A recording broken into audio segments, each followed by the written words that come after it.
David Goggins opens Can't Hurt Me with a truth most people spend their entire lives avoiding. The biggest battle you will ever fight is the one against your own mind. The limits that control your life are not imposed by the world. They are built by fear, comfort, and the quiet excuses you've repeated for years. Goggins did not grow up strong or confident. He was abused, bullied, obese, insecure, and convinced that extraordinary people were born different. The world didn't shape him into a warrior, suffering did. And his transformation began the moment he realized that nobody was coming to rescue him from the life he hated. This book is not about motivation, it's about self-confrontation. Goggins shows that the mind quits long before the body does, and that most people never come close to touching their real potential because they negotiate with pain, avoid discomfort, and protect their ego instead of challenging it. He teaches that the only way to change your life is to take full responsibility for it. Not just for what you've done, but for who you've become. Goggins reframes suffering as a tool, not a punishment.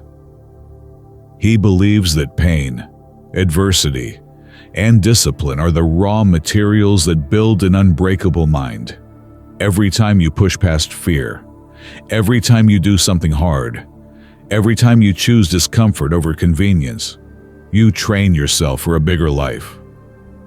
You stop being controlled by weakness and start shaping your identity through action instead of emotion. The message is fierce but liberating. You don't need to be gifted, lucky, confident, or fearless to transform your life. You need honesty, discipline, and the willingness to do the work nobody else is willing to do. Strength is not a personality trait. It is a practice, and anyone can practice it. Can't Hurt Me is the journey of a man who refused to accept the story he inherited. It is a blueprint for turning pain into power, excuses into discipline, and limitations into fuel. Goggins invites you to meet a version of yourself you've never seen, the one hiding behind fear, comfort, and doubt, the one you were always capable of becoming. This is not a book about becoming tough. It is a book about becoming free. Section 1. The Psychology of Self-Limitation. David Goggins begins by exposing the quiet psychological traps that keep people living far below their potential. He explains that self-limitation is rarely dramatic. It doesn't look like failure. It looks like comfort. It looks like good enough. It looks like reasonable excuses, familiar routines, and a life built around avoiding discomfort rather than pursuing growth. For years, Goggins believed his circumstances defined him, his traumatic childhood, learning disabilities, fear, and insecurity.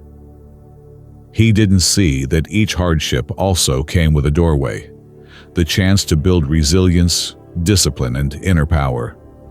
But like most people, he chose the easier story. He believed he wasn't capable, that success was for other people, and that his suffering meant he was broken, not untrained. Goggins argues that the mind is designed for survival, not greatness. It constantly scans for danger, seeks comfort, and avoids anything that feels painful or uncertain. This survival instinct becomes a mental barrier. You tell yourself you're being realistic or practical, when in truth, you are negotiating with fear. Your mind protects you from discomfort, even when that discomfort is the exact path to your growth. He describes self-limitation as a mental contract you sign without noticing. Don't try too hard. Don't risk embarrassment. Don't challenge your identity. Don't step into uncertainty.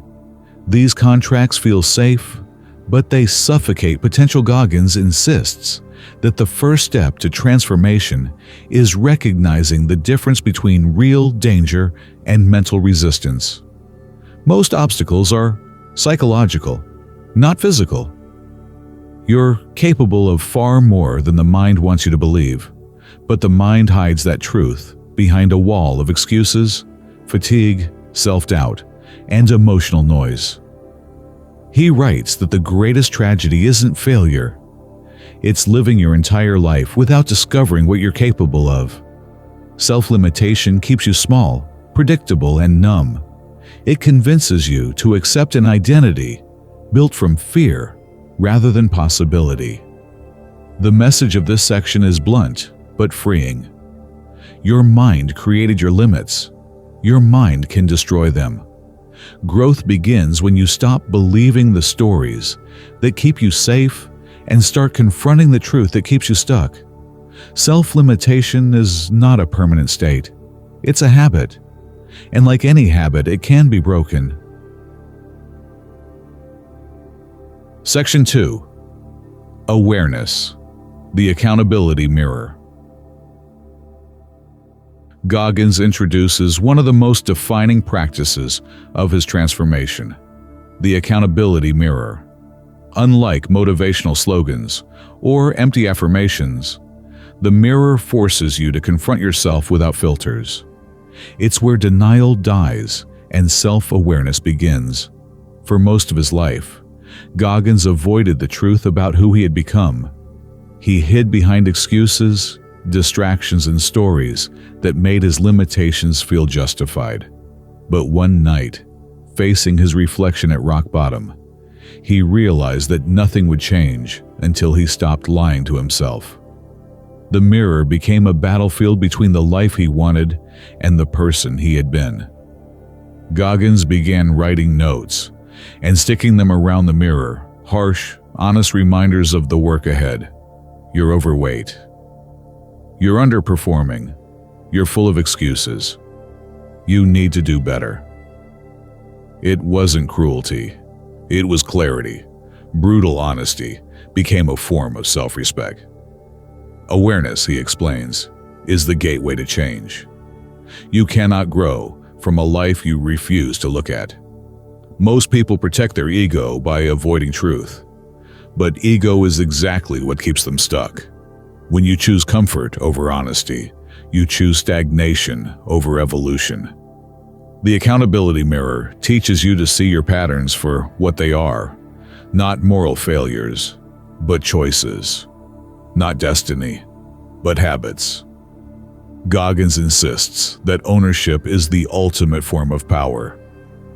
When you take responsibility for everything in your life, you reclaim the ability to change anything in your life. Awareness is not passive observation.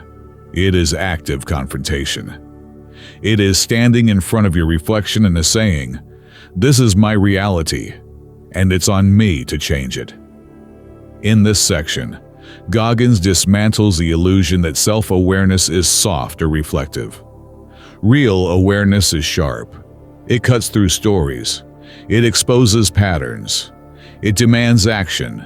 It replaces blame with accountability and replaces self-pity with purpose. The accountability mirror is not meant to shame you. It is meant to awaken you. Because once you see the truth clearly, you can no longer tolerate the version of yourself that hides from growth. Awareness doesn't guarantee change, but without it, change is impossible. The mirror is where transformation begins. Section 3. Emotional toughness, callusing the mind. Goggins introduces one of his core philosophies, mental callusing, the deliberate practice of exposing yourself to discomfort until your mind becomes as resilient as a calloused hand. He argues that most people crumble at the first sign of difficulty not because they are weak, but because they have never trained their mind to handle resistance. Pain, fear, and discomfort are unavoidable parts of life. But Goggins explains that the mind interprets these sensations as threats. It tries to pull you back into comfort the moment things get hard. And if you obey that instinct repeatedly, your tolerance for challenge shrinks. You become fragile, easily overwhelmed, easily discouraged. Mental callusing reverses this process. Every time Goggins pushed himself through something he didn't want to do, waking up early, running long distances, studying for hours, enduring cold, lifting heavy weights, facing rejection, he was building layers of resilience. Each repetition made him less reactive, less emotional, and more capable of staying steady under pressure. He teaches that emotional toughness is not a trait. It is a skill. A skill built through intentional hardship. You run when your mind wants rest. You speak when your fear wants silence.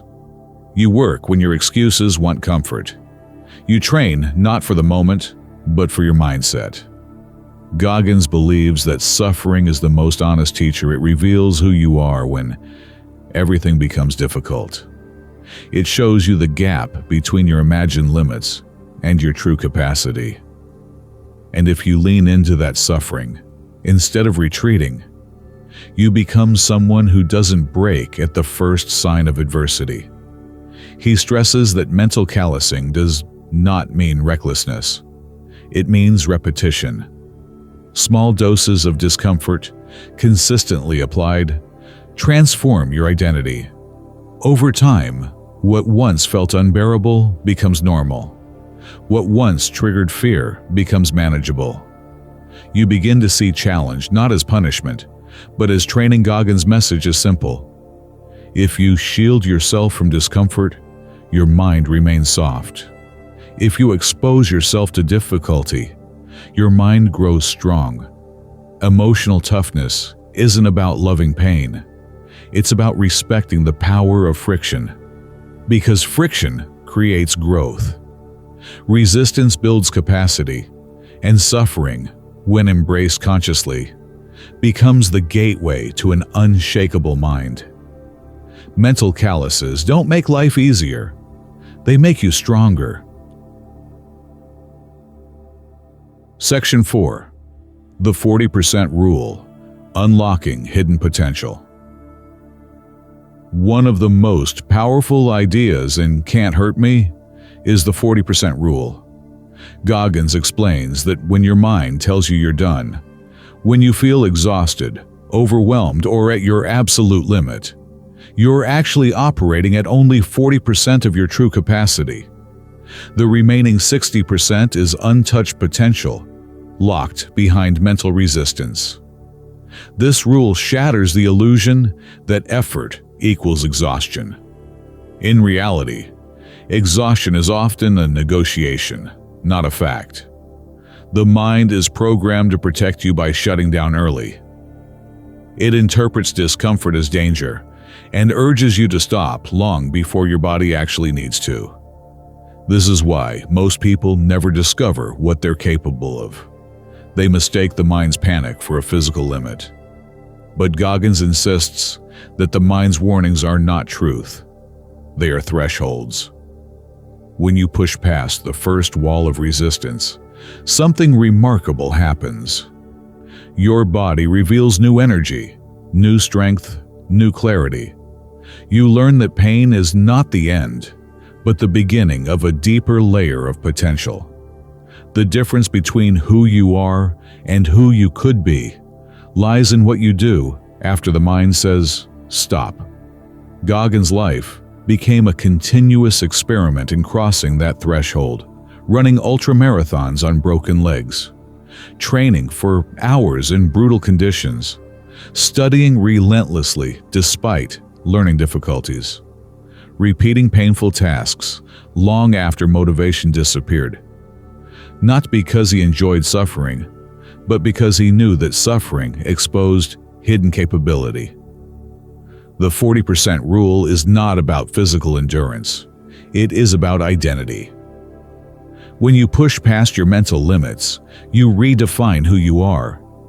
You become someone who doesn't fold under pressure, someone who doesn't retreat at discomfort, someone who refuses to let the mind dictate the size of their life.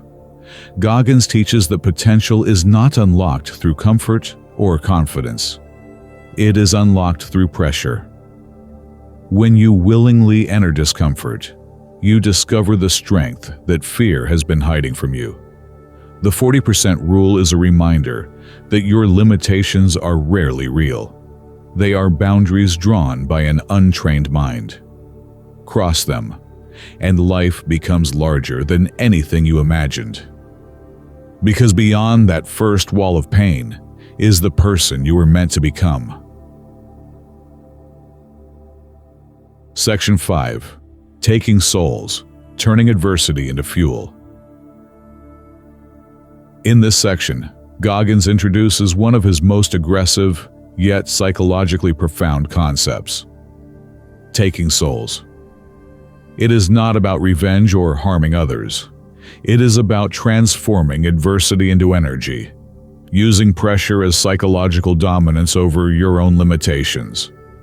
Taking souls means this: when life tries to break you, you respond with effort so relentless that you turn the situation on its head. You outperform not to win, but to rise. Goggins discovered this during Navy SEAL Hell Week, one of the most brutal military trainings on Earth. Instructors pushed him and his team to the edge of collapse. The goal was simple: make them quit. But instead of folding under the pressure, Goggins made a decision. If the instructors wanted to see him broken, he would give them the opposite. He would smile through pain, work harder, push farther, stand taller. And something unexpected happened. The people trying to break him became the ones who were shaken. Goggins realized a powerful truth about human psychology. People expect you to crumble under adversity. When you don't, when you rise instead, you take their soul. You destroy their expectations of your weakness. This mindset became one of the sharpest weapons in his mental arsenal. Whenever someone underestimated him, doubted him, insulted him, or tried to outwork him, he used it as fuel. Their disbelief became his drive. Their pressure became his purpose. Taking souls transforms external adversity into internal dominance. It means running farther when you're exhausted. It means staying focused when others lose discipline. It means giving 120% precisely when the world expects 20%. It means turning every obstacle into proof of your resilience. But Goggins emphasizes that this concept isn't about competition with others. It's about competition with the version of yourself that negotiates with weakness. When you take souls, you're not proving something to the world. You're proving something to your own mind. You cannot be broken.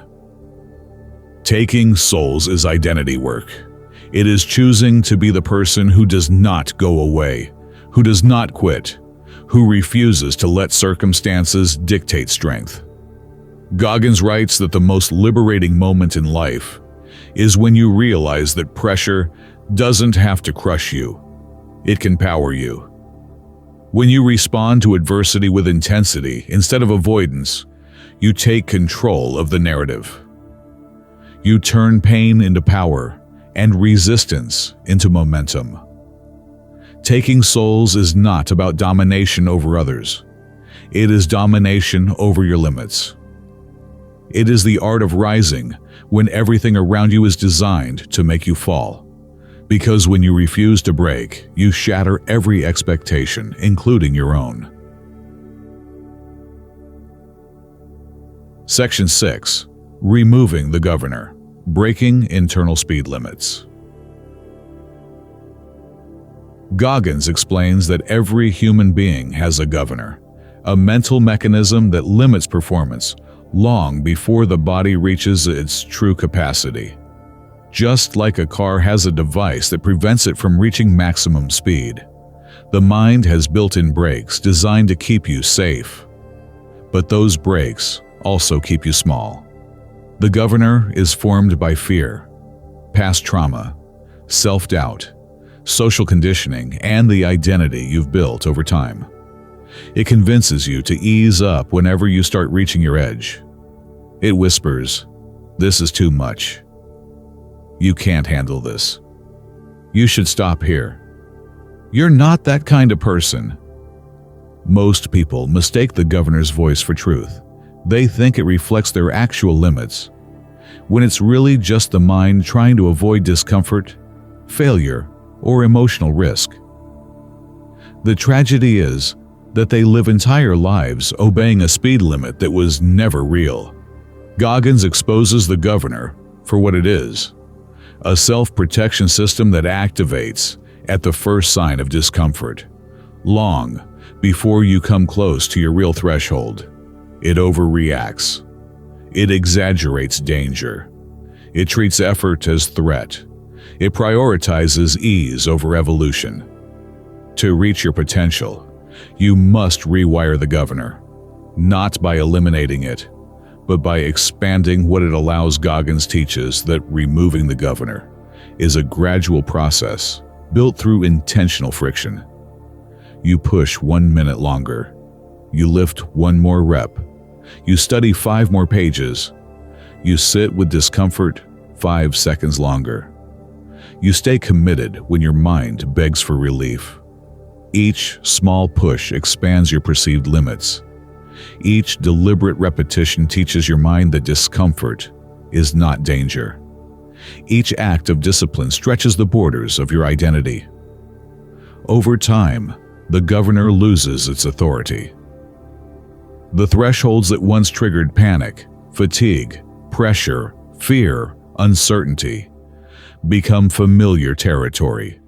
You stop collapsing psychologically at the first sign of stress. You stop mistaking discomfort for failure. You stop taking the mind's warnings as commands. Goggins insists that the goal is not to eliminate fear or pain, but to operate despite them.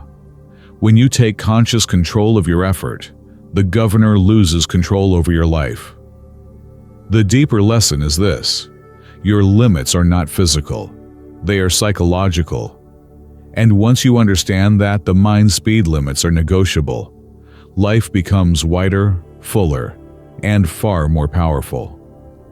Removing the governor is not about recklessness. It is about reclaiming the vast potential you've been living without. It is discovering the range of strength, resilience, and capacity that has always been inside you, hidden beneath layers of caution. Because once you stop living at half speed, you realize that the life you thought was big was actually small, and the life you're capable of is much, much larger. Section 7. Mastering the Inner Dialogue. Goggins explains that the most decisive battle you face is the one inside your own mind. Long before the body reaches its true limit, the mind begins looking for ways out. It exaggerates discomfort, magnifies fear, and presents quitting as a logical choice. Most people lose not because they are incapable, but because they accept the mind's first interpretation of pain as truth. For Goggins, mental toughness begins with recognizing that this voice is not a verdict, it is a habit. He teaches that the mind prefers the familiar, even when the familiar keeps you weak. When you attempt something difficult, your inner dialogue defaults to protection. Slow down. This is too much. You're not built for this. Goggins learned that if he didn't take control of that conversation, it would dictate every decision he made. So instead of negotiating with his feelings, he replaced emotional reactions with intentional commands. Short, direct statements. Keep going. Stay focused. We're not done became the language of discipline. This approach is not about pretending things are easy. It's about refusing to let discomfort decide your actions. By consciously choosing how to speak to himself, Goggins rewired the relationship between his thoughts and his behavior.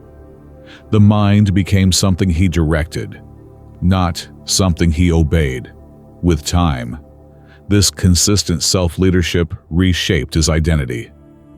The more he responded to difficulty with strength, the more natural strength became.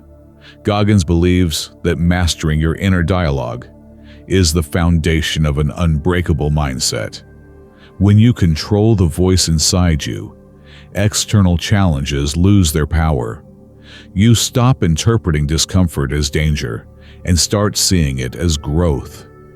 The real transformation happens when your inner voice becomes an ally instead of an opponent. When the person you hear in your head is someone who pushes you forward, not someone who pulls you back. Section 8. Becoming uncommon among the uncommon. Goggins believes that reaching excellence is only the beginning. Most people push hard until they become good. Then they settle. Even high performers fall into this trap. They reach a level that others admire, and comfort sneaks back in through achievement. Goggins calls this the common ceiling, and he insists that true greatness begins only when you rise above it. To be uncommon among the uncommon means refusing to let success soften you. It means holding yourself to a higher standard, even when you are already outperforming everyone around you. Goggins noticed that in elite environments, Navy SEALs, Special Forces, ultramarathons, many people plateaued once they proved themselves. Their discipline became conditional. Their hunger faded. They worked hard when necessary, but not relentlessly. Goggins rejected that pattern. He refused to let excellence become an excuse to relax. Instead, he used achievement as a new baseline to push from. Being uncommon among the uncommon is an identity, a quiet, consistent commitment to personal mastery. It is showing up when no one is watching, working when others rest, and growing when others stagnate. It is staying sharp, humble, and disciplined even when your environment no longer demands it. He argues that greatness is never the result of one achievement. It is the product of a lifestyle built on standards that do not fluctuate with circumstances. When you stop chasing validation and start chasing your potential, your relationship with effort changes. You stop performing for praise and start performing for purpose. Success no longer satisfies you. Alignment does. Goggins' message here is simple and powerful. Becoming good is possible. Becoming great is rare. Becoming uncommon among the uncommon is a choice.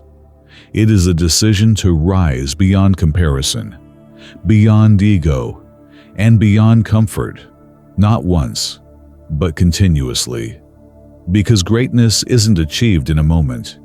It is sustained in the way you live every single day. Section 9. The Cookie Jar. Using past wins to fuel future challenges. Goggins introduces the cookie jar as a mental tool for surviving difficult moments. It's a simple idea with a powerful psychological effect. When you're exhausted, discouraged, or overwhelmed, you reach into your memory and pull out evidence of times you overcame something hard. These memories become fuel, reminders that you are stronger than the moment you're facing. He explains that when life becomes difficult, people forget who they are. They forget the challenges they survived, the victories they earned, the pain they endured, and the strength they built. In those moments, the mind focuses only on present discomfort and ignores past resilience. This creates a distorted belief that, "I can't do this," even though your history proves otherwise. The cookie jar corrects that distortion. For Goggins, it includes moments when he pushed through Hell Week, completed impossible runs, overcame childhood trauma, or mastered skills he once thought were out of reach. When he faces a new challenge, he mentally revisits those experiences. They remind him that he has already walked through fire and survived. This practice isn't about nostalgia, it's about leverage. When you draw strength from your own history, you reduce the power of fear and fatigue. The mind can argue with goals or doubts, but it cannot argue with facts. The cookie jar gives you undeniable proof that you are capable, resilient, and battle-tested. Goggins believes everyone needs their own cookie jar, a personal archive of victories, big or small. It may include times you stayed committed during hardship, overcame insecurity, completed a difficult task, or survived an experience you thought might break you. These memories are not meant to inflate your ego, but to ground you in truth. You've done hard things before, and you can do them again. When used correctly, the cookie jar becomes a psychological weapon. It reminds you that strength is not theoretical, it is documented in your own life. And when you face a moment of doubt, your past becomes the proof that you are capable of more than your mind wants to admit.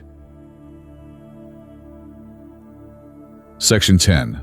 Discipline over motivation. Goggins draws a sharp line between motivation and discipline, and he makes it clear, motivation is unreliable. It rises and falls with emotion, circumstance, and mood. It feels good, but it doesn't last.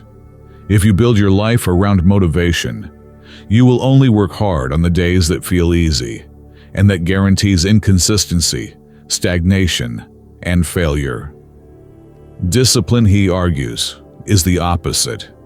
It has nothing to do with how you feel. Discipline is action without negotiation. It is doing what needs to be done, even when your mind resists. Your body is tired, and comfort is calling you back to the familiar. Goggins frames discipline as the purest form of self-respect, the act of choosing long-term strength over short-term relief. He explains that discipline becomes powerful when it becomes identity. When you stop seeing hard work as a choice and start seeing it as part of who you are, you no longer waste energy debating with yourself. You don't ask if you feel like training, waking up early, studying, or pushing through discomfort. You simply do it because it's who you've decided to be. Goggins insists the discipline is far more liberating than comfort. Comfort keeps you trapped in cycles of restart and regret. Discipline frees you from the highs and lows of motivation, giving you consistency and stability in a world that constantly pulls you toward distraction and ease. It creates structure, momentum, and a sense of inner power that no external circumstance can disrupt. The message is clear. Motivation might start the journey, but discipline finishes it. When you build a life governed by discipline, you stop being controlled by feelings and start being guided by purpose. And once discipline becomes your default, your potential stops being something you imagine. It becomes something you live.